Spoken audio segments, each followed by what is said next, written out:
histoire à partager avec vous ce matin, une colère à décortiquer, des sujets sur les réseaux sociaux à commenter et une interpellation. Voilà les différentes articulations de votre magazine 10-12 Le Zénith. Madame, Monsieur, bonjour et merci de nous retrouver pour la première sortie de ce mois d'août. Nous espérons que ce mois a bien débuté de votre côté. Vous avez déjà eu toutes les articulations de cette émission, donc restez scotchés jusqu'à 12 h pour ne rien rater. L'équipe est au complet, le plateau est au complet. Ils sont déjà confortablement installés sur ce plateau. Dominique, Audrey, Mbombok, Mbengan, Pamela Fomen et Charles Hamel. Nous allons commencer directement ce matin avec l'histoire de ce jour avec vous. Dominique, Audrey, Oyengelek, bonjour. Bonjour Claudia, bonjour aux téléspectateurs. Bonjour le Zénith. Ma mère a quitté mon père pour un autre homme quand j'avais 2 mois. Elle est partie vivre à l'étranger et je ne l'ai jamais revue. Mon père s'est très vite remarié et sa nouvelle femme m'a élevée comme sa propre fille. Malheureusement, elle décède lorsque j'avais 10 ans. Aujourd'hui, je vais avoir 30 ans dans quelques mois. Je suis mariée et enceinte. Et il y a quelques mois, j'ai été contactée par ma mère qui est revenue vivre au Cameroun. Elle souhaite reprendre contact avec moi, mais j'ai beaucoup de mal avec ça. J'ai contacté un ancien qui m'a informé que même si ma mère m'a abandonnée, je dois toujours m'acquitter de mes devoirs envers elle et que je n'ai donc pas le droit de rompre les liens. Le problème, c'est que je n'arrive pas à lui parler, je n'ai même pas envie de la voir, je suis même très angoissée dès que je reçois un appel de sa part, je me sens mal dès qu'on me parle d'elle, je ne comprends pas pourquoi je me mets dans cet état. En plus, je ne me vois pas l'appeler maman. J'ai 30 ans bientôt et je trouve qu'il est vraiment trop tard pour construire quelque chose avec elle. Je n'ai rien à lui dire et je ne sais même pas quelles sont mes réelles obligations envers elle.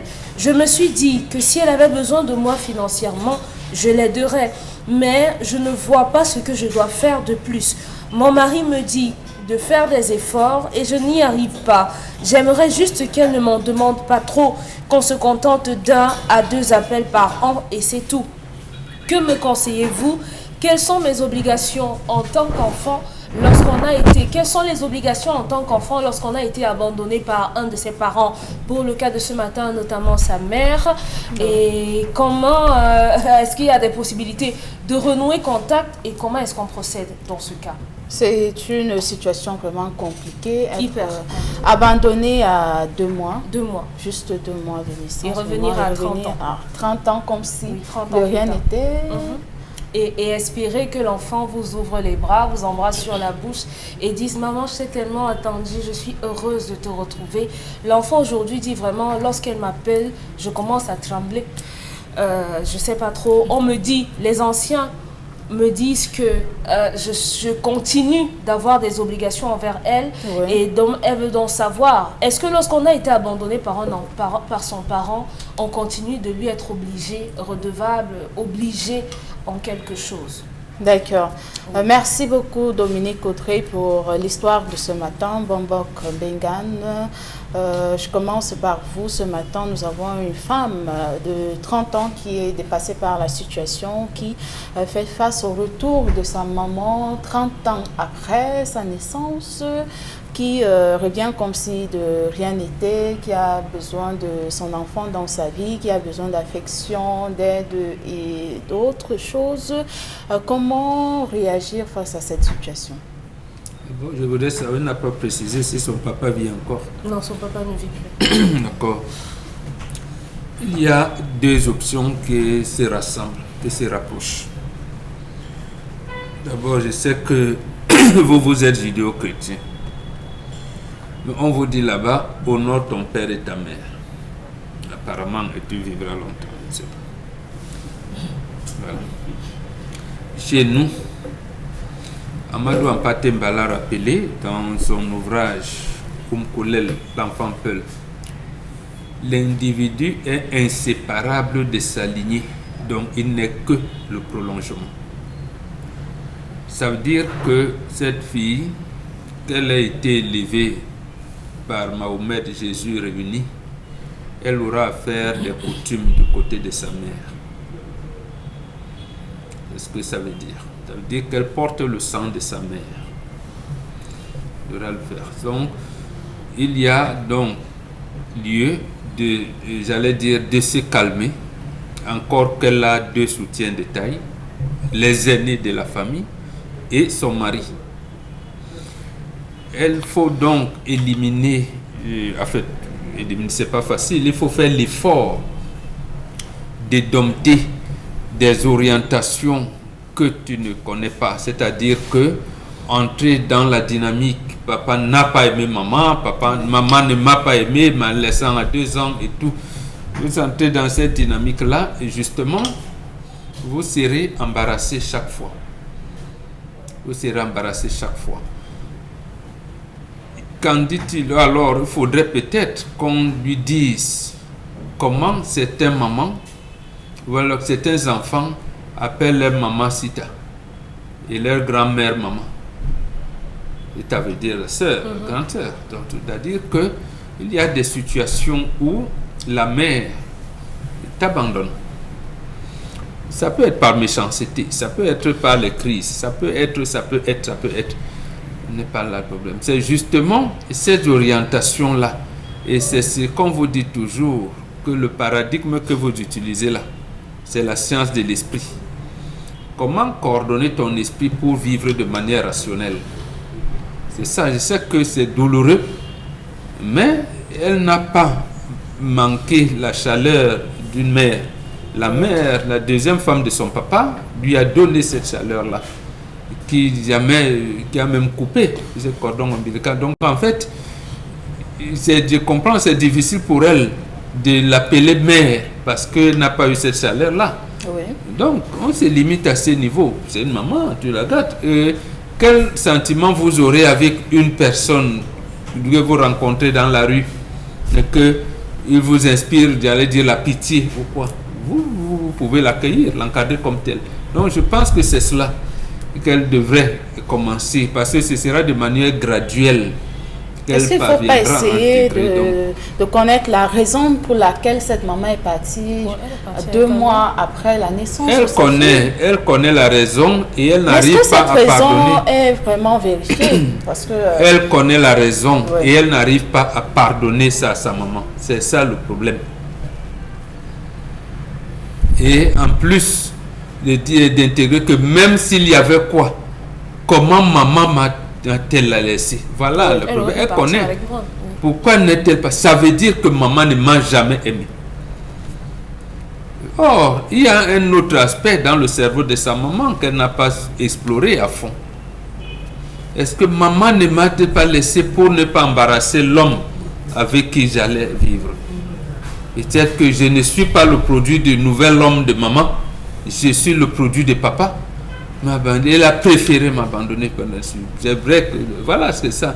Donc, et l'enfant appartient à l'homme. Oui, l'enfant appartient d'abord au père. Oui. C'est pour ça qu'on vous dit que nos sages africains, nos ancêtres, prenaient cela que vous pouvez appeler l'algorithme cérébral.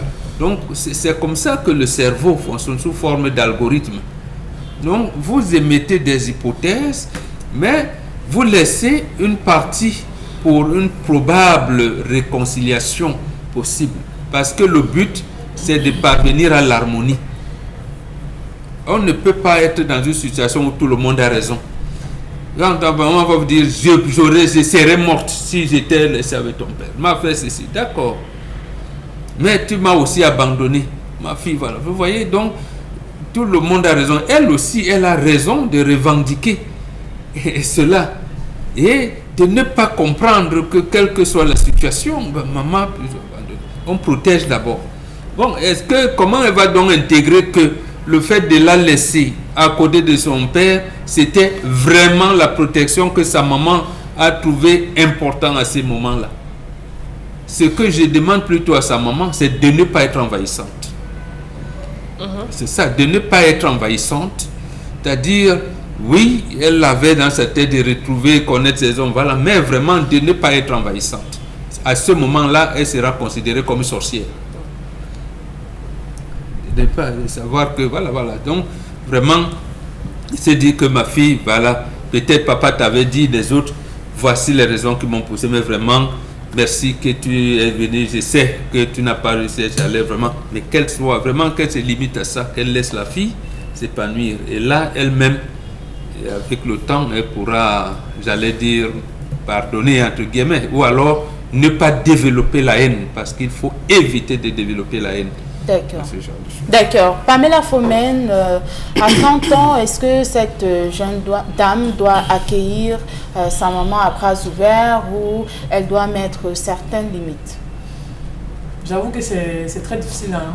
30 ans après, on se demande bien où était passée la maman. Moi, je sais, à ma connaissance, en tout cas, c'est que lorsqu'on quitte le mariage, on quitte avec les enfants. Moi, j'ai du mal à comprendre ce matin qu'une femme quitte son mariage et abandonne ses enfants, ou alors abandonne son enfant qui a seulement 2 mois. 2 mois, on a fait un petit bébé.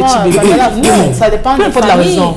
On a l'habitude de dire que les enfants appartiennent à l'homme. Donc, quand on quitte le mariage, on ne part pas avec les enfants. On dit également qu'à un certain âge, l'enfant appartient d'abord à la mère. Plus tard, le père peut entrer en possession de l'enfant. Je pense qu'à 2 mois, l'enfant appartient à la mère, sauf si je me trompe. Donc, à 2 mois, la mère pourrait partir avec son enfant. Pour que le père vienne récupérer l'enfant plus tard. Tant mieux. Si les deux n'ont pas trouvé un terrain d'attente, c'est tant mieux. Mais à 2 mois, à tort ou à raison, c'est-à-dire que moi, en tant qu'enfant, je ne veux pas savoir si mon père a eu les problèmes avec ma mère. Je pense quand même que si c'est le cas, ma mère veut quitter le mariage, qu'elle me prenne et qu'elle parte avec moi. Et que lorsqu'elle revienne, comme c'est le cas aujourd'hui, 30 ans après, qu'elle se pose bien les questions, je pourrais mourir ou bien plusieurs choses pourraient se passer dans ma vie. Où était passée ma mère en ce moment? On ne sait pas. Aujourd'hui, je suis devenue une grande personne, j'ai droit à un certain nombre de choses.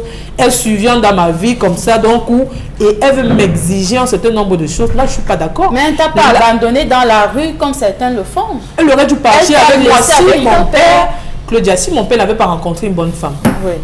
Je serais devenue quoi? C'est aussi ça la question. Mon père a peut-être eu la chance de se remarier. Il a trouvé une nouvelle femme. Le père est là. Oui, le père, mais le père ne suffit pas. C'est comme si vous voulez dire qu'aujourd'hui, les hommes doivent enceinter les femmes et partir parce qu'on est avec le père, forcément. Non, chacun a son rôle à jouer. Le père joue son rôle, la mère joue son rôle. C'est ça qu'on dit les parents, on a besoin du père, on a également besoin de la mère. Donc, il ne faut pas dire que le père était là, la mère en partant à laisser l'enfant au père. Non, mon père a eu la chance d'épouser une autre femme qui s'est bien... qui m'a pris en charge, mais ça ne suffit pas. Ça pourrait être une mauvaise femme qui aujourd'hui s'en prenne à moi, mais grâce... La femme de mon père était une bonne femme et moi je félicite cela. Mais ce que je reproche à la mère, elle ne doit pas obliger sa fille de 30 ans en lui disant tu dois me faire ceci, tu dois me faire cela. Non, c'est clair qu'il y a le sang qui coule chez sa mère, c'est le même sang qui coule dans ses veines. Donc elle a des obligations envers sa mère, mais ça doit être vraiment qu'elle prenne ça sur elle. Ça ne doit pas venir de sa mère, ce n'est pas sa mère qui va venir aujourd'hui dire que ma fille j'ai besoin d'un terrain comme ça, j'ai besoin. Non, la fille elle-même consciemment doit savoir que voici ma génitrice, voici ma mère, voici ce qui m'a mise au monde. Je lui dois un certain nombre de choses.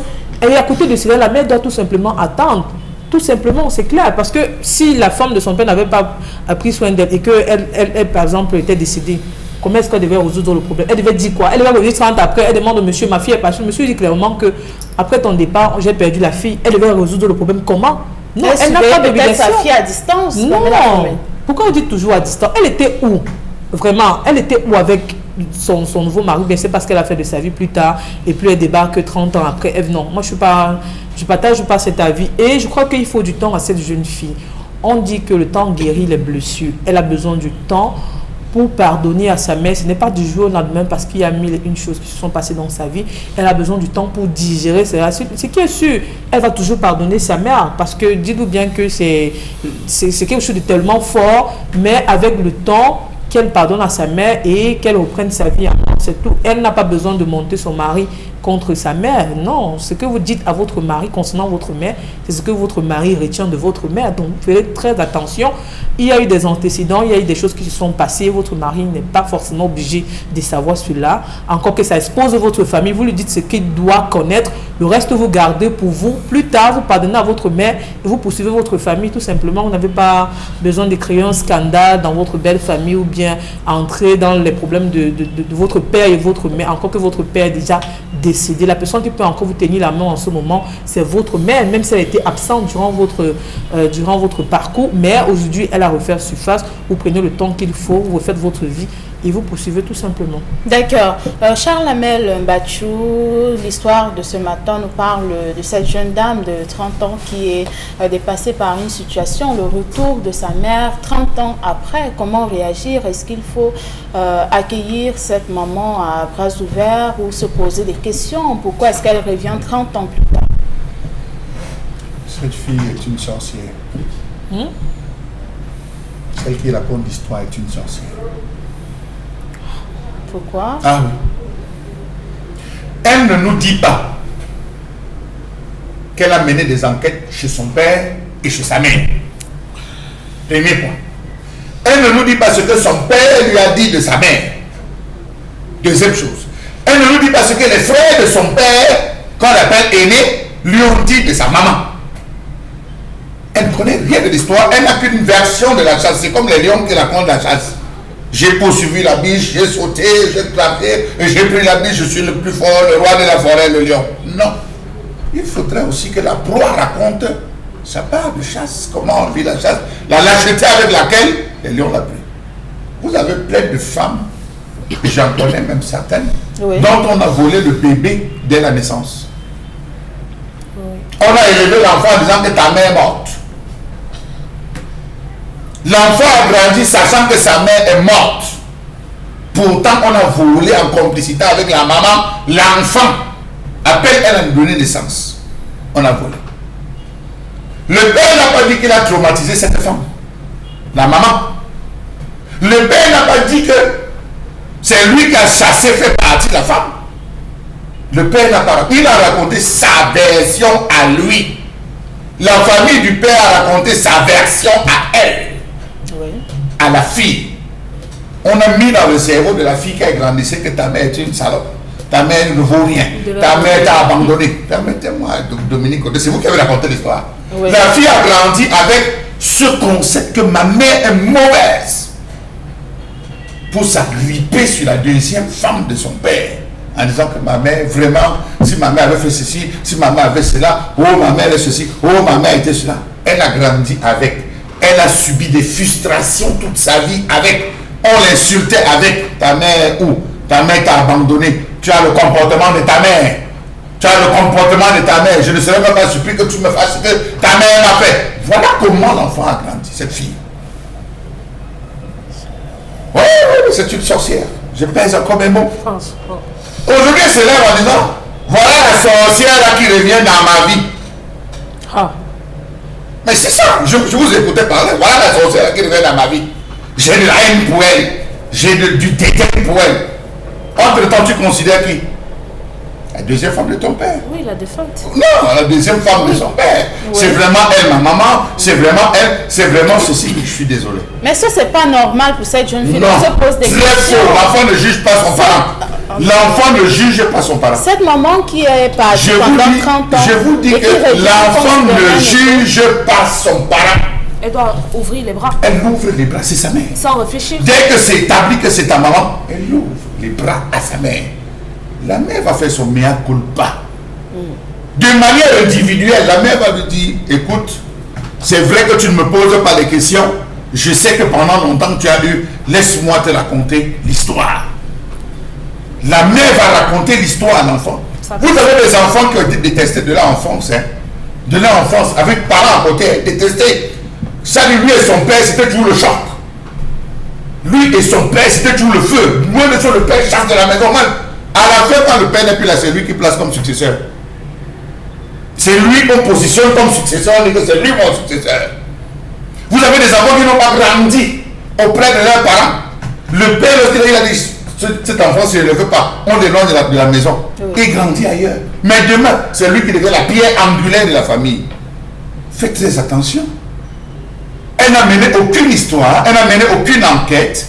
Elle se lève et vient nous dire aujourd'hui, oui, je comprends qu'elle vit des frustrations, mais non, elle se pose mal parce qu'elle prend un cas pour vérité. Ce qui a été dit dans un camp pour vérité, c'est faux, non. Elle doit d'abord fouiller. Ça, la famille de sa mère ne connaît pas. Oui. Elle ne connaît pas la famille de sa mère. Parce que c'est une famille absente. Oui. Vous connaissez les hommes qu'il y a dehors? C'est une famille absente. Il y a des hommes qui disent ici là, que le jour que je vois votre pied chez moi, permettez-moi. Ouais, je n'ai même pas parlé, Charles. Non, vous voulez parler. Non, parlez. Je vous laisse le reste de mon temps. Je sors une personne franchie chez moi. Un jour, vous posez même la question sur l'enfant, vous allez voir ce que je vais vous faire. Oui. Il y a beaucoup de femmes dans les quartiers qui ne passent pas le temps, qui peuvent pas regarder les enfants parce que l'homme est vert. On a vu même des hommes qui ont fait enfermer la maman, la grand-mère des enfants. Pourquoi vous dites non?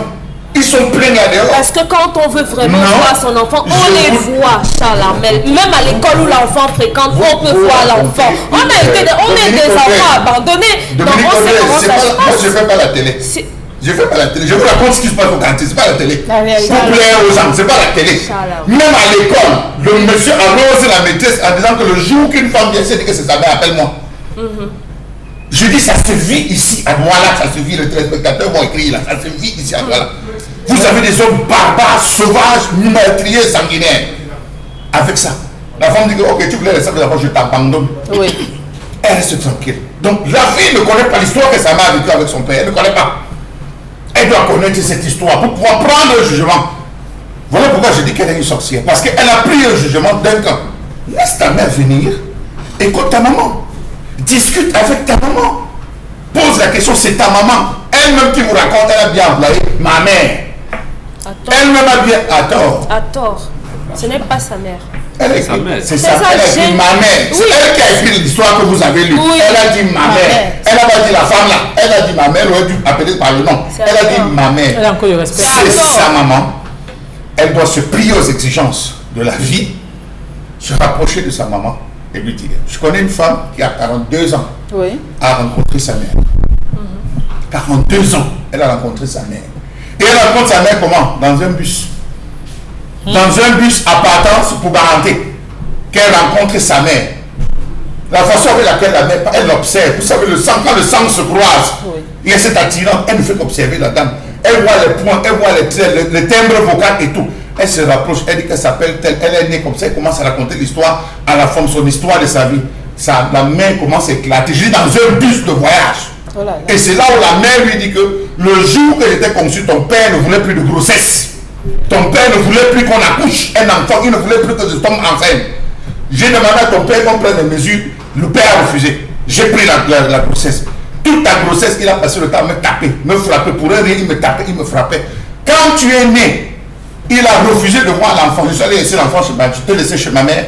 Il est parti récupérer l'enfant chez la mère, il a donné à une autre femme qui t'a élevé. Et elle a raconté l'histoire. Or, c'était le contraire de ce que le père avait raconté. Donc, à un moment donné, quand on dit qu'on est grand, et si vous décidez de réfléchir sous le prisme occidental, vous ne comprenez rien des traditions africaines. Rien des comportements africains. Les comportements africains sont diamétralement opposés aux réalités occidentales. Vous avez des jeunes filles ici qui abandonnent leurs enfants. Hein? Oui. Elle a un jour, une invitation pour la France. Non, elle ne réfléchit pas. Elle dit, je vais m'occuper de l'enfant plus tard. Elle disparaît, elle s'en va. Je ne veux pas prendre ça parce que ça ne rentre pas dans ce contexte. Mais dire à cette fille, elle s'est très mal prise. Elle doit analyser profondément la situation, causer avec sa mère, laisser sa mère venir à elle. La mère a beaucoup de choses à lui dire. On ne tranche pas sec, ça c'est occidental ça. On ne tranche pas sec. Même lorsque vous entrez chez vous, votre femme vous accueille. L'enfant fait ça, l'enfant fait ça, l'enfant fait ça, l'enfant fait ça. Si vous réagissez net comme la mère, c'est le feu. Vous temporisez, vous l'écoutez. Vous restez calme. Vous laissez même 10, 15 minutes, 20 minutes. Vous mangez même. Vous allez prendre même votre pain. Après, vous appelez l'enfant pour reposer. Donc, tant que vous n'arrivez pas à ça, vous pouvez pas être chef de famille. Il faut avoir de la tempérance. Et elle doit avoir la tempérance. Se poser, écouter sa mère. C'est tout. D'accord. Dominique, selon Charles Armel, il faut que cette femme ait une conversation sérieuse avec sa maman, sa génitrice, essayer de connaître les raisons pour lesquelles elle est partie à 2 mois seulement après sa naissance, pour essayer de comprendre la situation. Il n'y a rien à comprendre, j'estime. Cette femme n'est pas sa mère. De but en blanc, c'est sa génitrice. Sa mère est décédée quand elle avait 10 ans. Il faut comprendre qu'une personne peut vous donner la vie, peut vous mettre au monde sans être votre mère, même si vous vivez dans la même maison. La maternité et tout ce que ça comporte vous lavez les sentiments, les bienfaits et tout ça, ça peut venir d'une autre personne. Être mère, ce n'est pas simplement donner naissance à un enfant. Et la maman de la jeune femme de ce matin en est la preuve vivante. Si elle avait tant que ça le souci de son enfant, avant de fuir à 2 mois pour aller s'installer à l'étranger avec son nouveau copain, son nouveau tout, même si on l'a tapé, on l'a martyrisé, on l'a marginalisé, on lui a tout fait, elle aurait dit à sa famille, je m'en vais, mais restez quand même en contact avec mon enfant. Vous savez où j'en vis. De temps en temps, passer, rendre visite à cet enfant. De temps en temps, donnez-moi des informations sur l'enfant au moment où elle pourra parler. Je vous appellerai et on pourra discuter. Il y a des gens qui ont été abandonnés par leur père. Et à l'insu de leur maman qui les a élevés toutes seules, l'enfant est en contact avec le père. Parce que même le voisin sert de courroie entre le père et l'enfant. Donc, la famille de cette femme a également abandonné l'enfant parce que leur fille et tout ce que vous voulez est partie à l'étranger. Donc, aujourd'hui, qu'elle revienne comme ça et qu'elle s'attende à ce qu'on lui déroule le tapis rouge parce qu'elle a porté 9 mois, ça ne suffit pas. Ce serait de l'hypocrisie de le faire comme ça en disant « Oui, c'est ma mère, d'accord, je l'embrasse, je ne veux pas savoir. » Ici, le problème n'est pas tant que ça. Pour se rattraper, Dominique. 30 ans après, j'estime que c'est difficile parce que vivre sans son parent, vivre sans son père ou vivre sans sa mère, arriver à 30 ans, c'est quand même quelque chose de compliqué. C'est difficile. C'est très difficile. Donc, pour que cette femme, moi je lui dirais, si elle tombe malade et que vous avez des choses à lui donner, des médicaments à lui donner, donnez-lui. Mais il faudrait que la maman sache que la relation qu'elles auront toutes les deux ne sera pas une relation de mère à fille. Ce sera simplement une relation comme ça de fille avec une femme qu'elle n'a jamais connue. Parce que vous n'avez pas été là pour l'aimer. Vous n'avez pas été là pour lui apprendre à compter son cycle menstruel. Vous n'avez pas été là pour lui apprendre à supporter la douleur d'une première rupture. Vous n'avez pas été. La famille que cette fille connaît, c'est la famille de la deuxième femme de son père. La famille qu'elle connaît, c'est la famille de son père. Donc venir comme ça, vous imposer à elle, vous faites tâche dans sa vie. Donc il faut vous y prendre doucement. Donnez le temps à votre fille de venir vous-même à elle. Votre retour est d'abord brutal. Oui. C'est trop brutal. Donc, donnez-lui le temps. Quand votre fille, si vous nous écoutez, quand elle va se calmer, elle-même, elle va dire, aujourd'hui, je suis prête à t'écouter. Comment est-ce que tu as eu le courage et le toupet de m'abandonner à 2 mois alors que j'avais encore besoin de lait? Non. Qu'est-ce que 2 mois? Qu'est-ce que cette fille ne donne rien à sa mère? Elle va avoir le ventre gonflé, qu'elle ne donne rien à sa mère. Pourquoi? Elle peut l'assister. Qu'elle ne donne rien à sa mère, elle aura le ventre gonflé. C'est pas un sa jugement. maman. Je dis qu'elle ne donne rien. Pourquoi sa mère est partie? Oui, mais c'est pas sous forme de jugement. Même si ça le jugement, vous êtes en train de faire le jugement. Personne ne fait le jugement. Vous êtes qui pour juger votre maman? Non. Le mais- nom que vous portez même. Elle n'a même pas interrogé le nom qu'elle porte. Vous venez de dire Je dis qu'elle ne donne rien à cette femme. Charles Ce n'est pas sa mère. Vous venez de dire, on aide les orphelins, on aide les personnes qui sont dans la rue, donc on peut l'aider dans le même Qu'elle ne donne contexte. rien par dédain. Charles Qu'elle ne donne rien par pitié. Qu'elle ne donne rien à cette Ses femme. oncles lui ont dit, peu importe ce que ta mère a fait, vous continuez à partager une certaine parenté. Donc, tu es obligé d'avoir des obligations, de remplir tes obligations envers elle. Ouais. C'est dans ce contexte que je dis, si elle vous appelle, elle vous dit qu'elle est affamée, donnez-lui à manger. Ne lui donnez rien, qu'elle ne donne rien. Donnez-lui, mais ça ne compensera jamais rien du tout. Charles, vous avez dit que la jeune fille doit écouter la version de sa mère. Et ça, dans le même, voilà, mais dans le même ordre d'idée, qu'elle dise à sa mère, aujourd'hui je suis prête à t'écouter. Dominique, tu as été clair, tu as dit, il faut pas dans la vie. Ce n'est pas une histoire de... Non, Claudia Tia, c'est pas une histoire de pardon. Il ne faut pas inverser le rôle dans la vie. Il ne faut pas inverser le rôle. C'est pas une histoire de pardon. Il y a des faits qui se sont passés, qui doivent être connus. Oui. La mère n'a pas donné sa version des faits. Vous voulez vous lever aujourd'hui avec toute la rancœur, vous avez tout, vous allez mettre votre maman sous, vous avez allumé des pierres, le feu sous les pierres brûlent, vous allez faire asseoir votre maman sous les pierres. Faites très attention, on dit chez nous qu'on ne saute pas les deuils. D'accord. On ne saute pas le deuil. Donc quand tu décides de partir, tu commences par régler C'est pour ça que merci à vous pour vos différentes réactions en ce qui concerne l'histoire de ce matin. Vous aussi, chers téléspectateurs, vous pouvez nous envoyer vos propositions sur nos différentes plateformes. Tout de suite, la colère.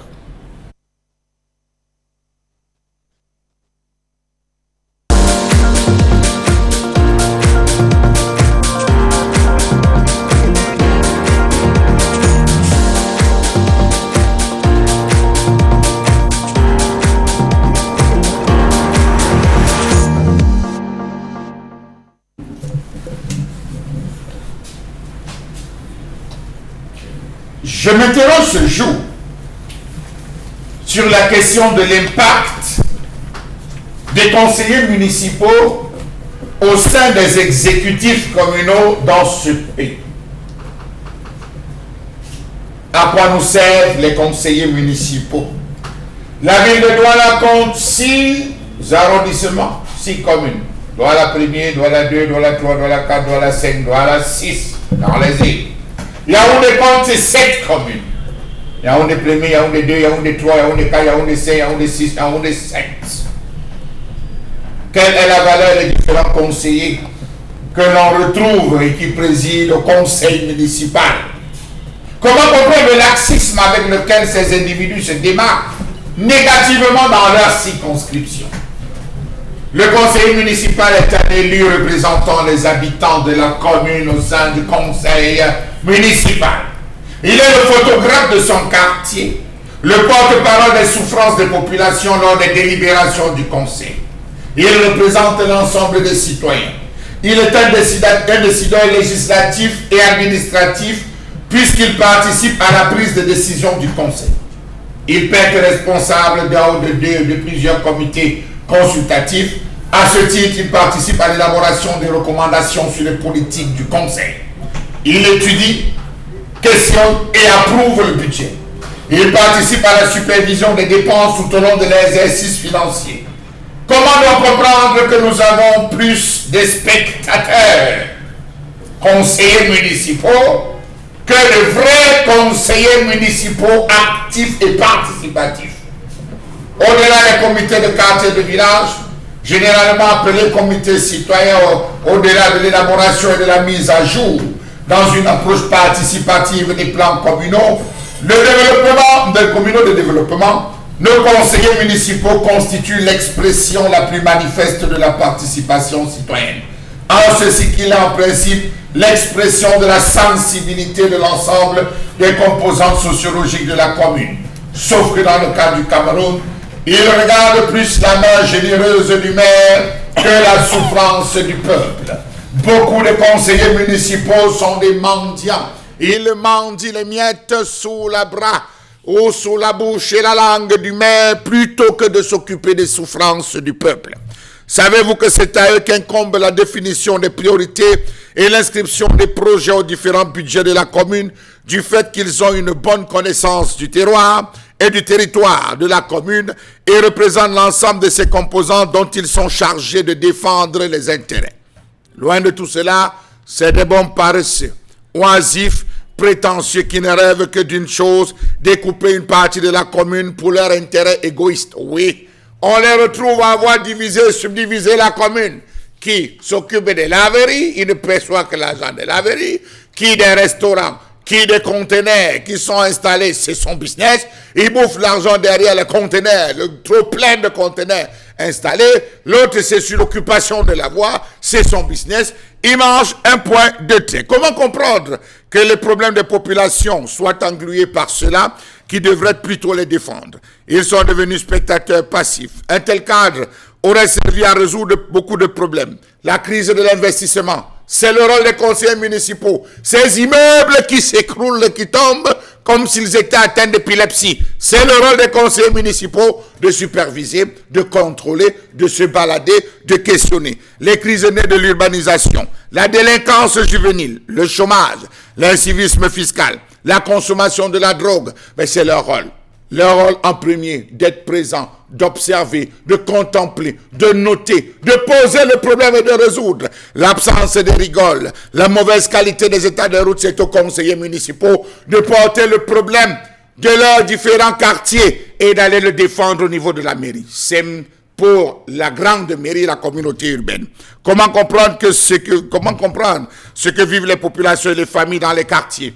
Inondations, éboulements, effondrements, troubles de jouissance, nuisances olfactives et j'en passe.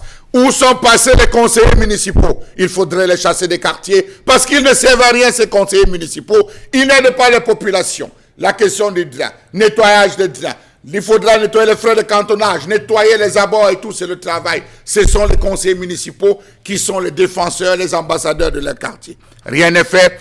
Pourtant, c'est à eux qu'incombe la lourde responsabilité de veiller à l'application, mieux au respect des plans locaux d'urbanisme adoptés au conseil par les conseillers après des études approfondies. Comment comprendre que ces magistrats municipaux soient complices des projets qui sont faits sans concertation avec la base, des projets en faveur de leurs communes respectives, projets dont les sites étaient soit inexistants, soit inappropriés. Dans certaines communes, vous allez vous rendre compte qu'il n'y a qu'un seul secteur du quartier qu'on travaille.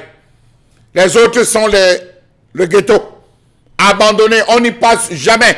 Vous allez voir, un seul secteur dans une commune est littéralement développé, dans un arrondissement développé, le reste, c'est les matanda, on s'en fout. Comment comprendre le silence méphistophélique des conseillers municipaux face aux larmes des populations de la base qui se plaignent d'un autre centralisme, celui du nombre de l'exécutif communal qui, à partir du centre, c'est-à-dire du chef de la commune, inonde les budgets communaux des projets issus de leur seul terroir au détriment de l'ensemble du territoire communal. Principe dont la violation entraîne entre autres la conduite des projets sur des sites non appropriés, le développement déséquilibré et inharmonieux du territoire de la commune, l'aliénation de l'exécutif des populations et la fracture dans le tissu social tant du conseil que de la collectivité.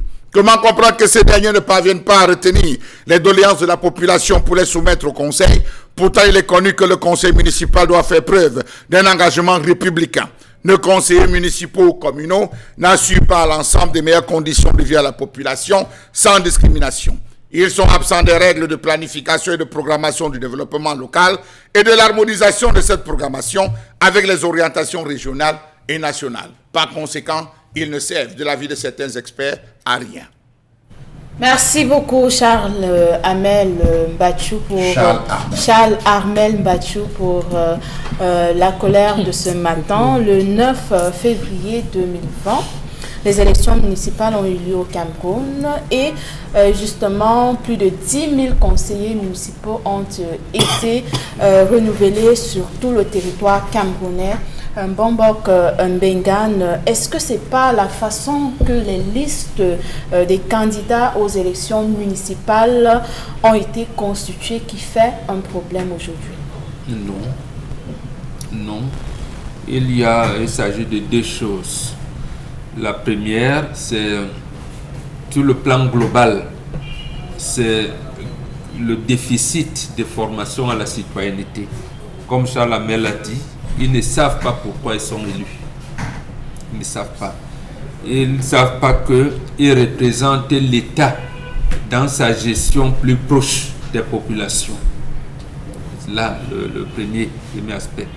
Représenter l'État dans sa gestion plus proche des populations, ça veut dire que l'État peut élaborer un plan de la santé, plan global de santé et tout. Il doit savoir que le conseiller municipal pour les plans d'urgence, ça veut dire qu'il y a un problème santé là, je fais comment? Ça veut dire que l'hôpital que l'État a mis là doit être en mesure de s'occuper plus vite des populations.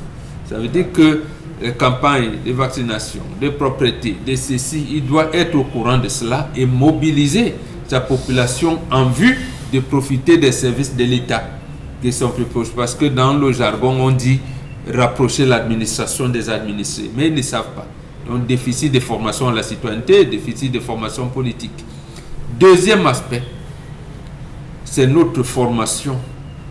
En fait, on a balancé dans les pays africains les orientations venues d'ailleurs.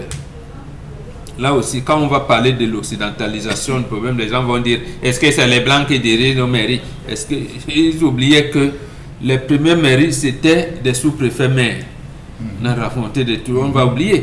Pourquoi? Parce que le système éducatif au Cameroun nous ramène à la soumission, au détachement, à l'abandon. C'est ça le système éducatif de l'Occident. On se détache. Donc le conseiller municipal est comme s'il était le conseiller du maire. Et moi je veux aussi dire au maire, hein, s'il veut faire, chaque fois que je lui parle, il m'écoute même, il a ses amis à lui, vraiment, moi ce n'est pas ça.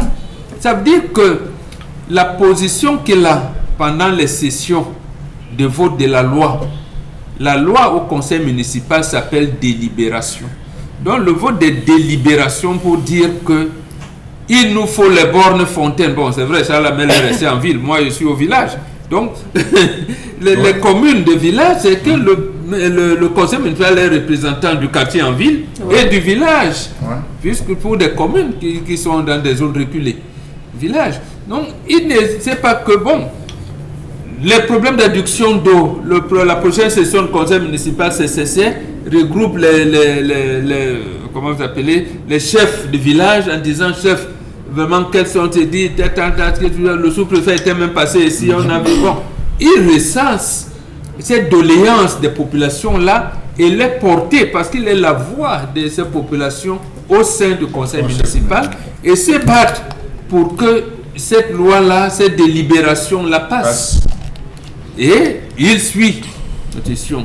À côté de cela, à l'Assemblée nationale, quand vous entendez parler du journal de projet, parce que les gens se limitent au fait que, ah oui, le budget du Cameroun, c'est 6 000 milliards. On est bien d'accord. Mais à côté de ça, il y a ce qu'on appelle, dans le détachement d'État, le journal des projets. Est-ce que qu'est-ce que l'Assemblée nationale a voté comme projet dans ma localité? Combien de salles de classe? Y a-t-il un pont?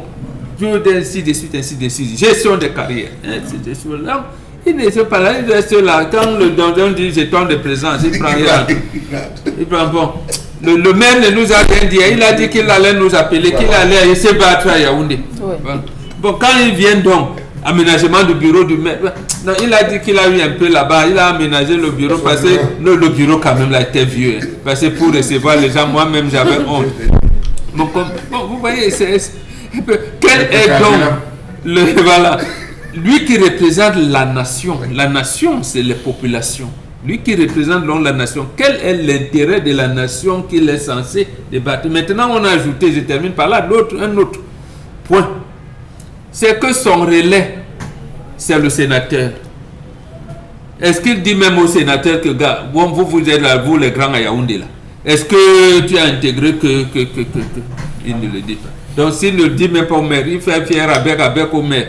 Il va le voir, attendre le maire. Voilà. Il s'est réveillé, non, on dit que le maire dort encore. Non, il dit, est-ce que le père s'est réveillé? Les conseillers municipaux, le père, est-ce que le père s'est réveillé? C'est triste, malheureusement. Il faut une éducation et politique et citoyenne. D'accord. Dominique Autré, le conseil municipal siège 4 fois en session ordinaire sous convocation du maire. Donc, ils ont la possibilité de parler de tous ces problèmes en ce qui concerne les populations. Mais on se pose des questions. Est-ce que ces maires, ces conseillers municipaux, connaissent réellement leur rôle? Est-ce qu'ils connaissent qu'ils doivent être les porte-parole des populations? Bien sûr qu'ils savent quel est leur rôle là-bas. Mais parfois, même en ayant votre job description, lorsque vous arrivez sur le terrain, vous vous rendez compte que ici, c'est pas ce qu'on fait. Et vous êtes obligé de suivre la donne. Bon, on a pris l'exemple hier en disant, l'ingénieur de l'État est arrivé, il a dit, moi, mon rôle, c'est mettre sur pied l'ingénierie dans toute sa splendeur, toute sa grandeur, sur toute l'étendue. Et on lui a dit, non, c'est pas pour ça que tu es là. Donc, lorsqu'ils arrivent dans ces mairies et ils se rendent compte que ils ne sont pas entendus, du moins, on les entend, mais on ne comprend pas. Il n'y a pas de suite dans ce qu'ils veulent faire ou implémenter. Oui. Ils sont obligés d'attendre les frais de session, tout simplement. et ne pas se fatiguer pour faire quoi que ce soit. Pourtant, ils entrent en œuvre dans la planification, l'harmonisation, l'implémentation. Tout ce qui doit être fait dans une mairie commence et se termine par eux. Parce que lorsqu'on a validé un projet, lorsqu'on a validé un programme, ils doivent s'assurer du suivi du programme jusqu'à la fin. Donc malheureusement, aujourd'hui, on est obligé, on est un peu enclin à dire que des conseillers municipaux font juste le remplissage. Absolument. C'est juste le remplissage. Ils ne servent pas à grand chose, du moins ils ne pèsent pas. Ils ne pèsent pas. On vous dira... Pour rappeler votre justement, vous verrez que nous avons le commun de 61 conseillers ici et 25 quelquefois. C'est même le maire qui est allé là-bas. On t'a mis là pour compléter la liste. Peut-être même c'est quelqu'un d'autre qui a payé les frais d'investiture. Donc malheureusement aujourd'hui, ils sont simplement là, comme ça. Donc on pourrait...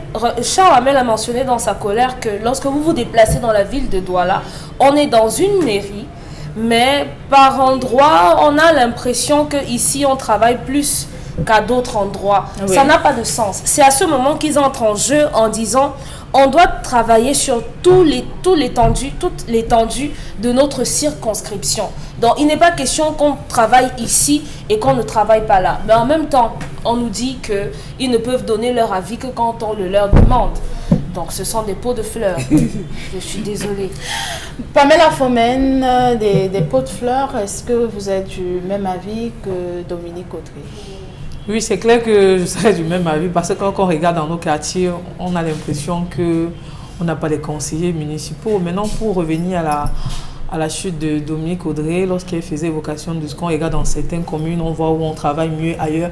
Mais il faut dire que le budget n'est pas le même dans toutes les communes. Non, il y a des communes où le budget est estimé à des milliards, ailleurs c'est des millions. Moi, je me suis toujours demandé, on se base sur quoi pour attribuer ces fonds. Bon, après, je n'ai pas eu... sur l'état économique de la commune. Donc, c'est même le conseiller qui participe au vote du budget. Pour dire que les travaux ne peuvent pas être les mêmes. Il est encore aujourd'hui responsable. Donc, attends, s'il y a une carrière dans sa commune, il ne sait pas. Il ne sait pas. Il ne sait pas. Il ne sait pas comment gérer la carrière là. Pour dire tout simplement que les conseillers municipaux, pour moi, ils sont l'intermédiaire entre les communes et les populations. Si eux, ils ont la possibilité de donner leur avis sur un projet. Ah si, ils c'est parce que quand moi je regarde autour de moi, j'ai l'impression qu'il n'existe pas de conseillers municipaux. C'est pour ça que je mets encore des réserves en disant si c'est le cas, vraiment, ça dit que dans notre société, ça n'existe pas. Ce n'est pas compliqué. Si vous voulez connaître dans votre commune, mettez-vous sur la route, vous allez voir les macarons. Dans les voitures, ils ont tous les macarons. En un mot comme ami Claudia, les conseillers municipaux, honnêtement, pour moi, je ne sais pas, peut-être qu'on devrait les suspendre ou bien, parce que le quotidien même des Camerounais n'est pas... Voilà, peut-être les recycler n'est pas amélioré. Pourtant, ils sont à la charge d'un bon nombre de choses. On a évoqué tout à l'heure le chômage des populations. Si eux, ils ont la possibilité de soulever plus haut les problèmes des Camerounais, des populations, et qu'ils ne le font pas, pourtant, ils ont cette possibilité de juger un projet. J'ai l'impression que c'est fait exprès, parce qu'ils sont plus proches des populations, et ils savent ce que les populations ont besoin, et les projets passent par eux. Et ils n'ont pas cette capacité à pouvoir juger un problème de la population. C'est-à-dire qu'à un moment donné, on se demande bien à qui on fait du mal. Est-ce qu'on est là pour servir le peuple? Parce qu'on précise qu'ils ont été élus par suffrage universel. Ils ont un mandat de 5 ans. Au bout de 5 ans, un conseiller municipal, lorsqu'il fait son bilan, c'est productif ou bien c'est comment? Et la population, est-ce qu'elle est satisfaite? C'est aussi ça la question. Mais sur le terrain, je crois que c'est tout sauf les conseillers municipaux. D'accord. Charles Hamel, est-ce qu'il y a une possibilité aujourd'hui de se rattraper et peut-être former les conseillers municipaux, essayer de trouver une solution? On ne peut pas se rattraper. Derrière chaque commune, il y a un ministre qui se cache. Derrière chaque maire, il y a un ministre qui se cache. On l'a vu avec les batailles électorales dans les mairies. Je ne vous apprends pas, où chaque ministre mettait son pion. Voulait que son pion passe pour devenir maire. Le ministre était à Yaoundé, pilote de la mairie, depuis son bureau de ministre. Maintenant, quand on doit faire la liste, on dit qu'il faudrait qu'on se retrouve à mettre. Il faut mettre les noms des gens qui ne vont pas nous déranger. Tu as compris, comme je te place là, comme il faut mettre le nom des gens qui ne vont pas nous déranger. On prend la carte, on regarde, on dit que dans tel quartier, il y a un petit là quand même, il est serviable. Chaque fois que j'arrive, il vient racler la devanture de la maison, mais là comme conseiller. C'est un petit que je contrôle. Dans tel quartier, un monsieur là, c'est lui. Il me fait trop le Congo, ça. C'est lui qui me donne l'information sur toutes les zones là. Laisse-le comme conseiller. Et pendant les vacances, on les donne un peu pour organiser un championnat. Pour organiser un championnat. Le gars, on dit que oui. Bon, il ne faut pas que ça soit un truc où il y a les gens qui ne parlent pas. On a besoin que les gens aussi parlent avec le mairie. Il y a un père là, il est très belliqueux, comme s'il avait des problèmes. Comme il est la même chose. Il faut quand même le mettre. On veut que les gens parlent. Ça anime la mairie. Il faut qu'on comprenne que. Voilà comment on fait la liste. Voilà comment on fait la liste des conseillers municipaux. C'est pour ça que vous avez suivi l'expression de moi qui dit que toi tu sais qu'on a mis ton nom comme ça, on t'a repêché parce que la personne. Derrière ces différents conseillers municipaux, il y a des hommes forts qui accompagnent le ministre, les élites de chaque zone qui accompagnent en disant bon, comme tu vois dans telle zone j'ai mon pion, je ne peux pas être là de face, mais c'est la personne qui va représenter. Vous observez les communes. Mais posez-vous la question à Douala 5, pourquoi il y a trop de conteneurs? Douala 5 brille par les conteneurs. Qui est derrière la fin des conteneurs? Allez savoir. Les mairies sont partitionnées. On a partitionné. Chaque conseiller, c'est là où il mange. On ne passe pas dans les boutiques, on ne passe pas dans la série, c'est son gombo. Les laveries, c'est le gombo de l'autre. Tel secteur, c'est les gombos. Les conteneurs, c'est parti. Le grand-mère ne regarde pas les petits détails. C'est là où les conseillers mangent. Lui, il est dans ses marchés. Le grand-mère dans ses marchés. C'est là où le gars bouffe. Il bouffe dans les marchés. Il ne s'intéresse pas. Vous avez des mairies qui ont des caterpillars. Douala 3. Peut-être ça en parle, je ne sais pas, je n'ai aucune information. Mais pourquoi Douala 3 n'est pas raclé? Regardez l'état des routes à Douala 3. Je n'ai rien contre le maire de Douala 3. Mais pourquoi chaque conseiller ne peut pas instaurer un raclage, un reprofilage des routes dans sa zone, même s'il faudrait qu'il pose et que les populations contribuent pour le reprofilage des routes? Oui. La question de l'eau. Vous avez des quartiers ici à Douala, Bépanda, Bonabel, il n'y a pas d'eau. Le conseiller municipal a le forage chez lui, il est tranquille. La quartier n'a rien. Et tous les jours, il a la mairie dit qu'il défend. Il défend quoi? Alors qu'il est le photographe. L'insécurité. La consommation de la drogue. Dans presque tous les quartiers, on fume. Dans presque tous les quartiers, on joue les damiers, on joue des trucs compliqués, on joue le njambo. Les conseillers municipaux sont là. Comment le conseiller municipal d'une zone ne peut pas avoir des relais puisqu'ils ont des comités de base, des réunions de comités de base? Oui. Pourquoi est-ce qu'ils ne parviennent pas à détecter, déceler ces différents problèmes que les populations posent? Les conflits de manioc, les conflits de terrain, c'est encore grave dans les quartiers. Vous vous rendez donc compte qu'on a donné la possibilité à des individus, non pas de défendre les intérêts, et puis il y a cet autre aspect, les communes gérées par les représentants d'en haut en haut, de l'ordre des 82, comme quelqu'un aime bien souvent dire, Aristide Monem souvent dire, mais ces gars font comme si tout leur était permis. Vous avez des zones là où les conseillers de l'opposition ne parlent pas. Oui. Ils ne parlent pas, ils sont mis en minorité. On peut tirer sur les conseillers municipaux, mais n'occultons pas aussi le fait que quand ces gars arrivent, ils n'ont rien. Et que le maire leur dit, tu t'amuses, tu vas sortir comme tu es entré ici. Pauvre. Ou tu marches avec moi, je m'occupe de toi, ou tu marches contre moi et tu ressors pauvre de la mairie. C'est là où vous voyez que c'est le conseiller municipal de l'opposition qui porte le sac du maire quand il arrive. Il connaît l'heure. Allez dans certaines mairies, vous allez voir les conseillers municipaux sont assis à l'entrée. Au lieu que c'est le gars de la police municipale qui porte le sac du maire, c'est le conseiller municipal qui dit le père est arrivé, il récupère. Entre deux marches, il pose le problème. Donc vous voyez jusqu'où on les a esclavagisés. Il faudrait que les conseillers, c'est de la force. On a vu comment ça s'est passé à Dibombaré. Oui. Comment les conseillers municipaux ont tapé. On a vu à Ezeka, je pense que c'était Ezeka, où ils ont retiré, ils ont fait le retrait de confiance au maire. Ça a créé ce que ça a créé, mais après les choses se sont mises en place. Pourquoi est-ce qu'il de ce côté on doit avoir des conseillers municipaux qui sont là, qui ne foutent absolument rien parce que le maire membre du comité titulaire ou du comité titulaire excusez-moi, parti. Oh là là, nous rions, mais Mbombok Megan, on doit s'inquiéter. Les populations ont besoin aujourd'hui des solutions aux différents problèmes qu'elles rencontrent au quotidien. Les femmes aiment souvent nous taquiner en parlant de leur émancipation, l'autonomisation des autres. Voici alors un endroit où il faut l'émancipation. Comment les conseillers municipaux peuvent-ils parvenir à leur émancipation? Il faut savoir d'où on est tombé. C'est-à-dire, nous l'avons dit tout à l'heure, nous avons été formés dans le complexe de l'infériorité et de la subordination. C'est ça, l'école là. Parce que même pour être gros intellectuel, il faut réfléchir comme un blanc. Mais ceux qui l'ont donc là sont en train de perpétuer ce mode sur nous. Infériorité, subordination. Et c'est pour ça donc qu'ils nous amènent dans le culte de l'abandon. C'est-à-dire, vous avez les textes qui régissent le fonctionnement d'une mairie. Vous êtes conseiller municipal, vous l'avez même lu. Il y en a même là des enseignants. Oui. Ils ont lu. Mais ils sont obligés, c'est-à-dire que leur cerveau est formaté pour l'abandon, pour l'exode. C'est cela. En se repliant sur l'obséquiosité envers le maire. Ce n'est même pas le respect, mais l'obséquiosité, le plus grand respect. Ça devient donc la subordination. Malheureusement, c'est là où il faut travailler. Et là, il faut travailler. Maintenant, est-ce que le maire lui-même va accepter de partir de l'élite qui est à Yaoundé ou tout ça?